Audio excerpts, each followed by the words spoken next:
Hello दोस्तों, मैं अंश आपके लिए लेकर आया हूँ एक तेलुगु भाषा की रोमांटिक ड्रामा मूवी जिसका नाम है सीतारामम, जिसका निर्देशन अनु राघोपुड़ी ने किया है।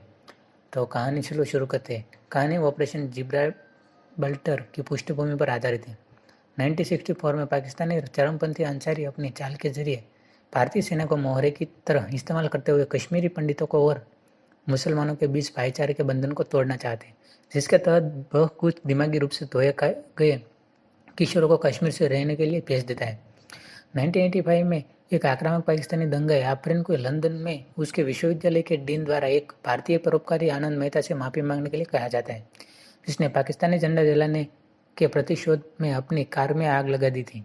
जब आफरीन मना कर देती है तो वे मेहता से उसे महीने के भीतर 10 लाख रुपये का मुआवजा देने के लिए कहता है, अन्यथा उसे जेल भेज दिया जाएगा। आफरीन अपने अलग हुए दादा अपू तारिफ, जो पाकिस्तान सेना पूर्व ब्रिगेडियर थे, के सुलह करने और उनके पैसे की पहल करती है। इसलिए वह कराची पाकिस्तान जाती है, वहाँ जहाँ उसे पता चलता है कि कुछ दिन पहले बीमारी से उनकी मृत्यु हो गई है और उसे खुद भारतीय सेना से लेफ्टिनेंट राम का 1965 में लिखा पत्र हैदराबाद भारत की सीता महालक्ष्मी को पहुँचाना है, जिसे उसके दादा डाक के माध्यम से नहीं पहुँचा पाए थे।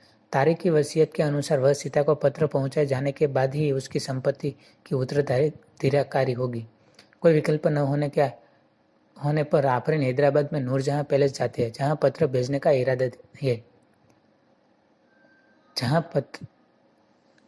है, लेकिन उसे पता चलता है कि महल को 20 साल पहले ही लड़कियों के उच्च शिक्षा के लिए उसकी राजकुमारी नूरजहां ने दान कर दिया था।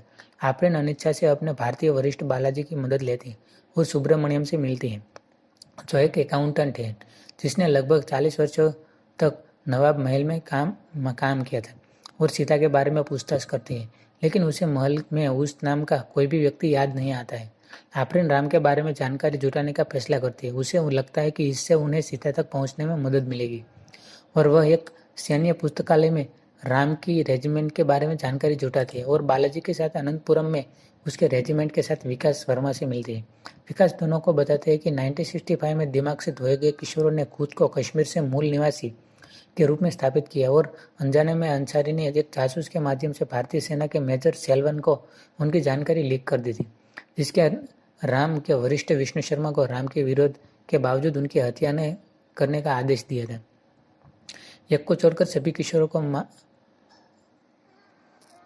उत्तेजित कश्मीर मुसलमानों ने भारतीय सेना के बहिष्कार किया और अगरतला को जलाने के लिए आगे बढ़े, जहां कश्मीरी पंडित रहते थे। राम अपने रेजिमेंट के साथियों के साथ सभी हिंदुओं को सुरक्षित स्थान पर इकट्ठा करने में कामयाब रहे हैं, और अंसारी की साजिश का पर्दाफाश करके इन्होंने मुसलमानों की गलत व्याख्या को साफ कर दिया, जिसने उन्हें आग बुझाने को और माफ़ी मांगने के लिए मजबूर होना पड़ा। उनके इस काम के लिए राम और उनके साथियों की सराहना की गई, और एक रिपोर्टर विजयलक्ष्मी उनका साक्षात्कार करने के लिए उनके बेस पर पहुंचती है। यह समझते हुए कि राम एक अनाथ था और उसने लिखने वाला कोई नहीं था, विजयलक्ष्मी ने रेडियो पर सभी को राम के लिए अपना प्यार भेजने के लिए कहा और खुद से अपना बेटा कहकर संबोधित करते हुए पत्र लिखा। नतीजन राम को कई पत्र मिलने लगे और उनसे एक सीता महालक्ष्मी का था, जिसने उन्हें मोहित कर लिया। सीता ने दावा किया था कि वह राम से विवाहित थी, और उन्होंने अपनी शादी की कई घटनाओं को याद किया जो कभी हुई थी।